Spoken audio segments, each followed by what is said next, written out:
You may have never heard much about stillbirth, but experts say it's a public health crisis. According to a report from the National Institutes of Health in 2023, stillbirth in the United States, compared to other industrialized countries, is unacceptably high. There is legislation to get the number of stillbirths down in the U.S. One of these legislative acts is working its way through the U.S. House of Representatives and waiting for a vote. The other one is in the U.S. Senate waiting for final approval. In the first part of this three-part series about stillbirth, we'll talk more about what stillbirth is and why it is not a well-known crisis. Stillbirth is when a baby dies before it is born in the second half of pregnancy at 5 months or more. More than 21,000 babies are born still every year in the United States. This is equivalent to a school bus full of 65 children every day. The number of stillbirths in the U.S. is more than 10 times the number of babies that die annually due to sudden infant death syndrome, also known as SIDS. Unlike with SIDS, federal officials have failed to launch a national campaign to reduce the risk of stillbirth or adequately raise awareness about it. Other wealthy countries have put national action plans in place to prevent stillbirth through awareness, research, and care. Dr. Peter Filozoff at Marietta Memorial Hospital has been delivering babies for 20 years. He says talking about stillbirth is something he does in his practice. If they have risk factors that we know could put them at risk, we want to talk about that. If a patient wants to contain or carry the pregnancy past the due date, well, then that does increase the risk of stillbirth too. So we talk about the risks and benefits of inducing labor prior to a stillbirth. Problems with the placenta, umbilical cord, problems with the baby, or serious medical conditions in the mother can cause stillbirth. In about 1/3 of stillbirths, doctors do not know why the stillbirth happened. Many times when the stillbirth happens, there's no identifiable cause, and that makes it difficult for the mom and dad because it's hard to put closure without an answer. Dr. Filozoff says decreased kicking near the end of pregnancy can be a warning sign. Decreased fetal movement can occur normally towards the end of the pregnancy as a baby is getting in a position to deliver. So we ask that the mom pay attention to what we call kick counts, which is kind of self-monitoring the baby's activity level. And if she felt that the activity level was decreased beyond what she had known previously, we would ask her to come in to be monitored or to be ultrasounded. Neither the Centers for Disease Control nor the National Institutes of Health have consistently promoted guidance telling those who are pregnant to be aware of their baby's movement in the womb as a way to possibly reduce their risk of stillbirth. The lack of comprehensive attention and action has contributed to a stillbirth crisis. Stillbirths are not just rare flukes that happen. Research shows as many as 1 in 4 stillbirths may be preventable. In the next part of this series, we'll meet a couple who had a stillborn son and hear from a therapist about the mental health toll it takes on the mother and her family. In the first part of this series about stillbirth, we talked about what stillbirth is and the fact that it is a maternal health issue that, sorry, I'm going to start that over. Okay, 3, 2. In the first part of this series about stillbirth, we talked about what stillbirth is and the fact that it is a maternal health issue that continuously gets ignored.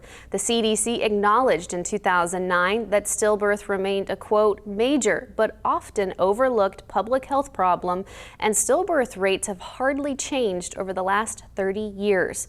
There is legislation working its way through Congress to find a solution.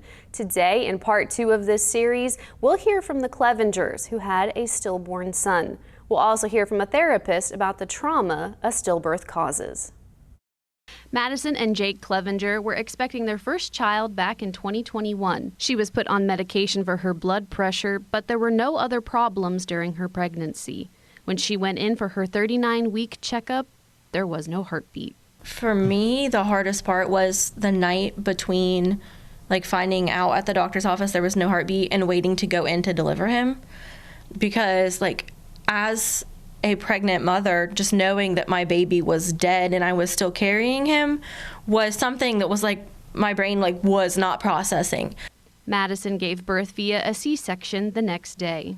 I remember getting wheeled down to the operating room, very visibly pregnant, full-term pregnant, and people just smiling at me like, oh, she's going to deliver her baby, and being so worried that someone was going to say, are we having a baby today, or something like that, and I wasn't going to know how to respond.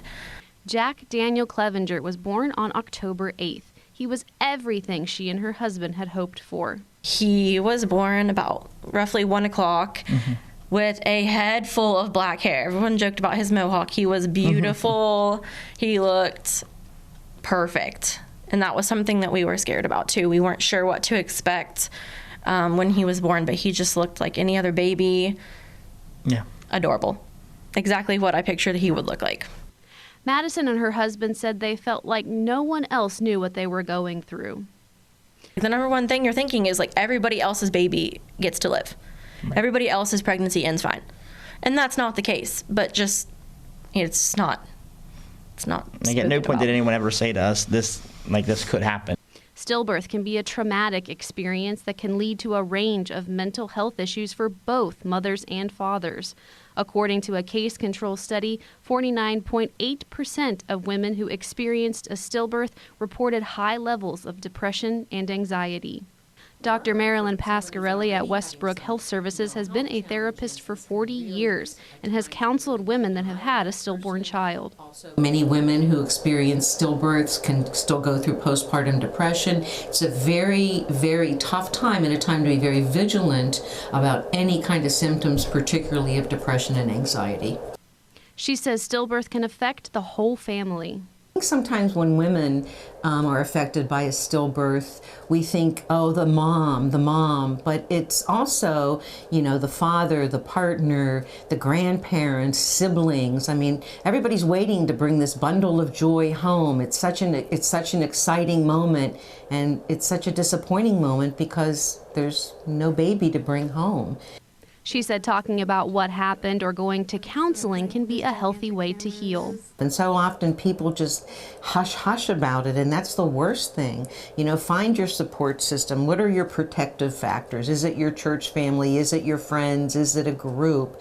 Very important to talk and grieve. Grief takes a long time. Madison and her husband said they leaned on each other, their families, and their church to get through it.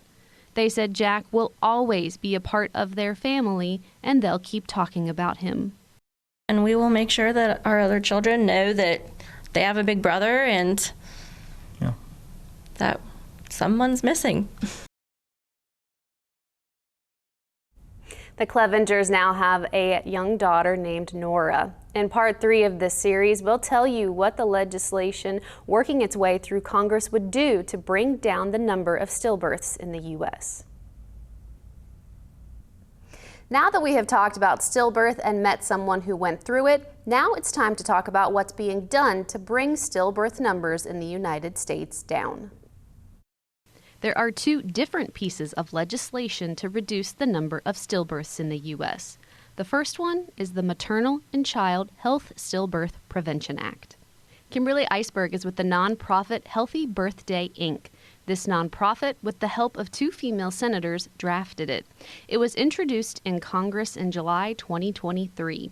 The act would clarify that stillbirth prevention programs are an allowable use of funds under Title V of the Social Security Act. Raising an awareness on a national level is really going to help both those families that have experienced this issue and those families that are currently expecting or will be expecting in the future to know that, this is an issue that can be prevented.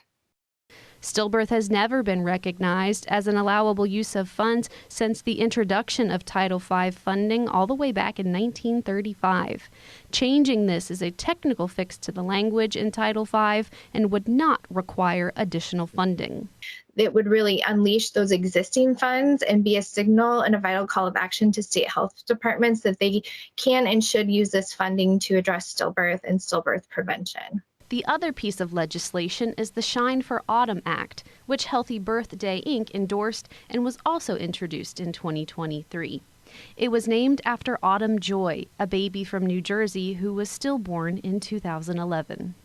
It would authorize $9 million a year for 5 years in federal funding for research, better data collection, and training for fetal autopsies. With further research and education and prevention programming around the issue and topic of stillbirth, we feel confident that we can address this issue and work to improve birth outcomes and prevent stillbirths for more families in the U.S.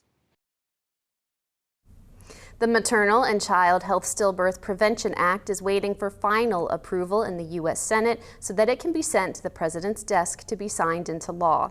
The Shine for Autumn Act is working its way through the U.S. House of Representatives and is waiting for a vote. This session of Congress comes to an end in December. We'll keep you updated about the progress of both of these pieces of legislation. We hope this series opened your eyes to a topic that is not often talked about, and if you have been through a stillbirth, we hope this brought you some comfort that there is something being done to stop more of them from happening.